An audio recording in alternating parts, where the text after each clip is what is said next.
The readings will now be given by Gary. The Bible, Isaiah.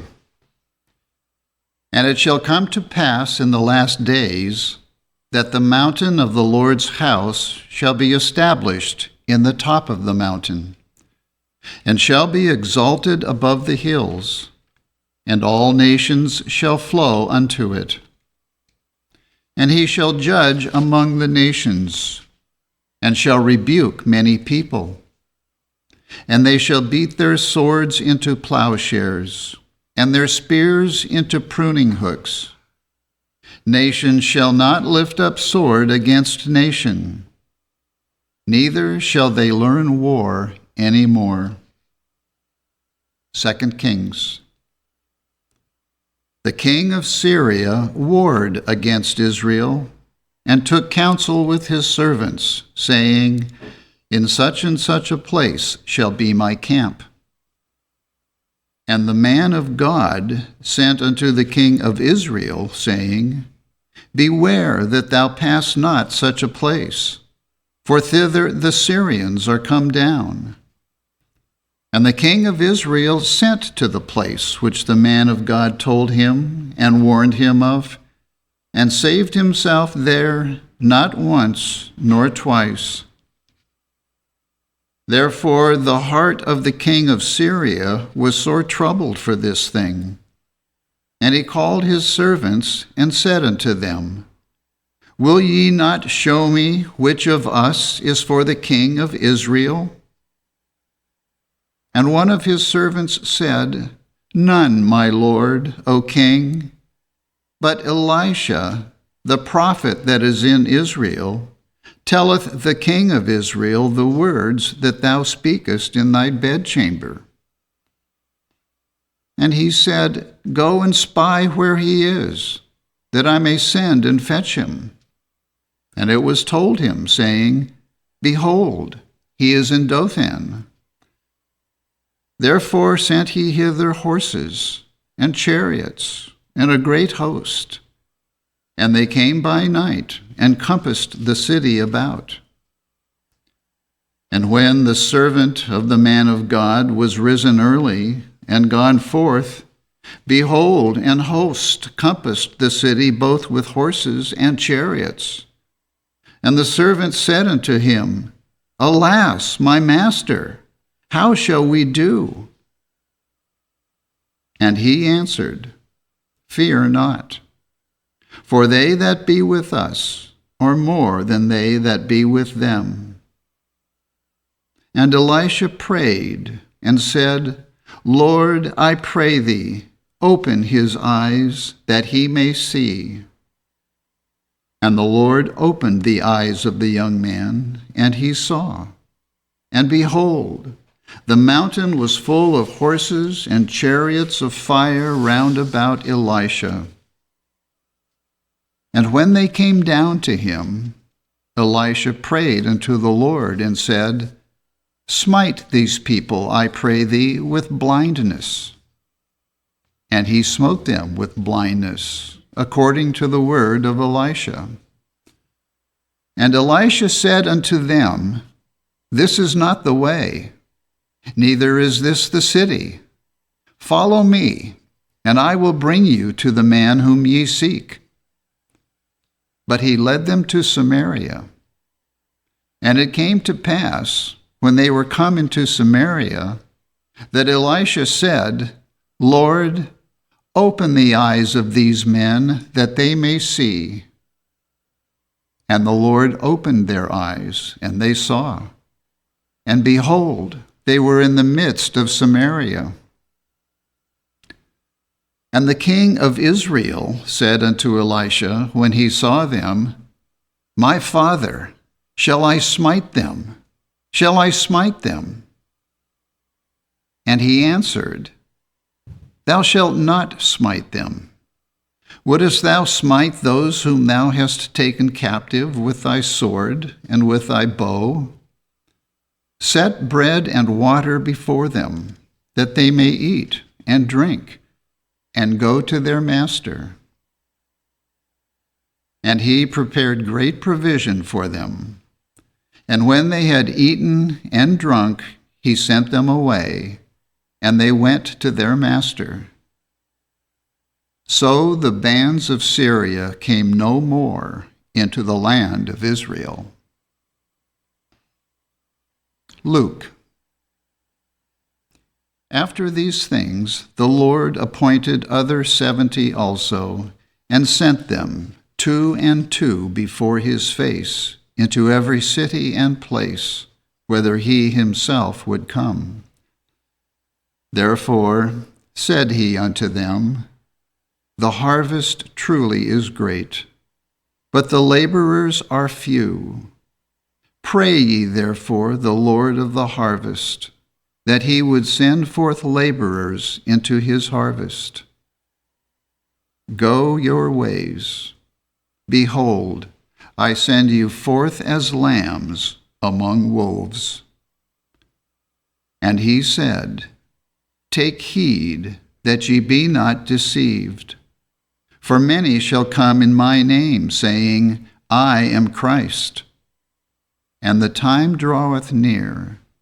Go ye not therefore after them. But when ye shall hear of wars and commotions, be not terrified. For these things must first come to pass. But the end is not by and by. And then shall they see the Son of Man coming in a cloud with power and great glory. And when these things begin to come to pass, then look up and lift up your heads, for your redemption draweth nigh. John. Peace I leave with you, my peace I give unto you. Not as the world giveth, give I unto you. Let not your heart be troubled, neither let it be afraid.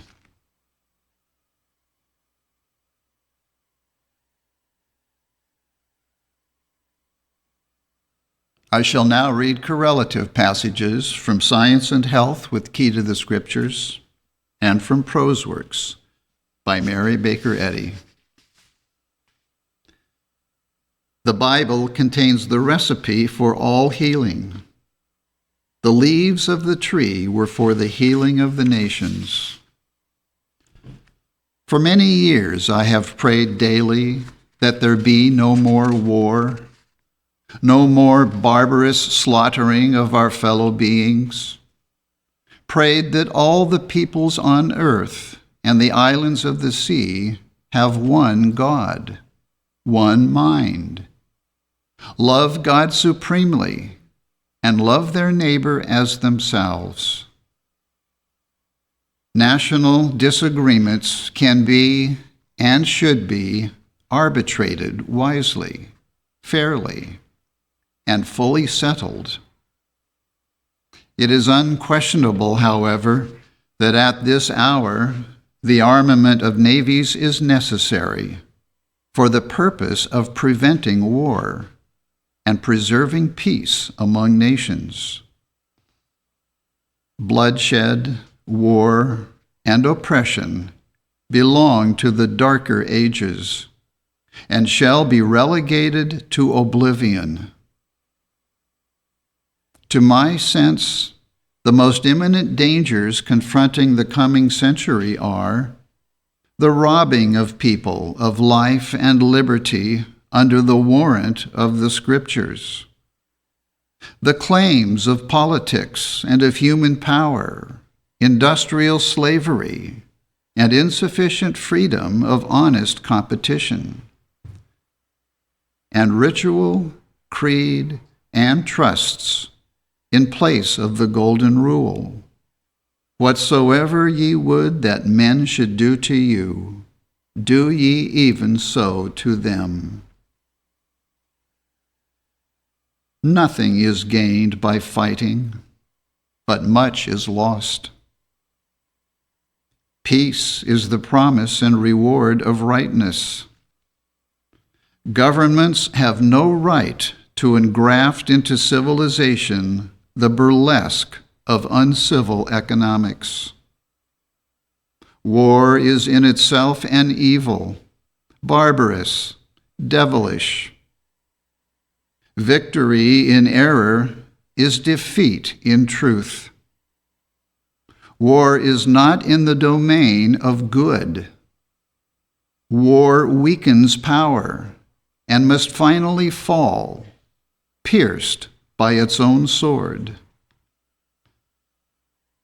The principle of all power is God, and God is love.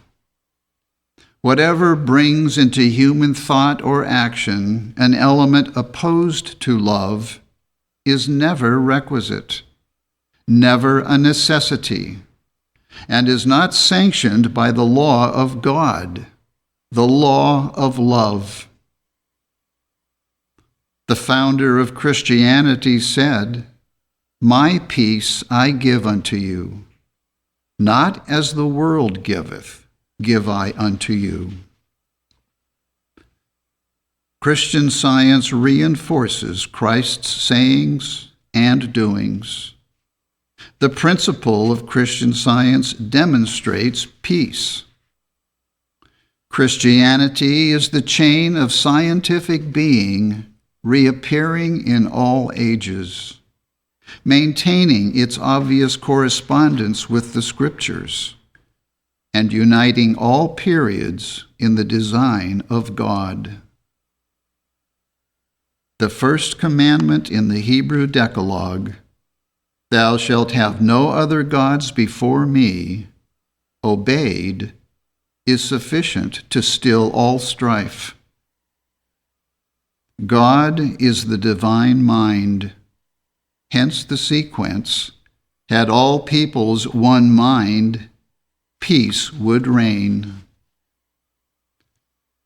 God is Father, infinite, and this great truth, when understood in its divine metaphysics, will establish the brotherhood of man, end wars, and demonstrate on earth peace, goodwill toward men.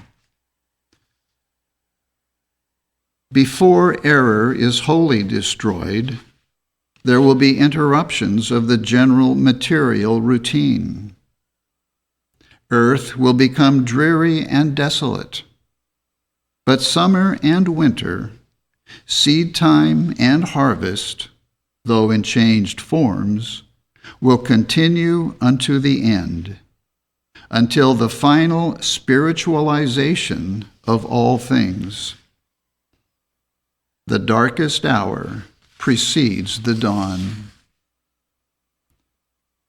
This material world is even now becoming the arena for conflicting forces.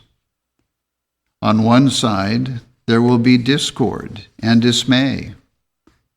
On the other side, there will be science and peace.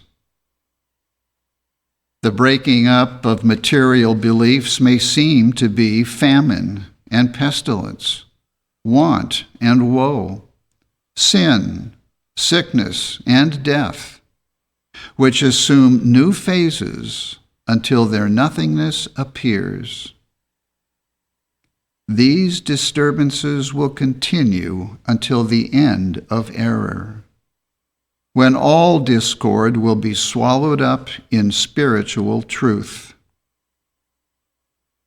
Mortal error will vanish in a moral chemicalization.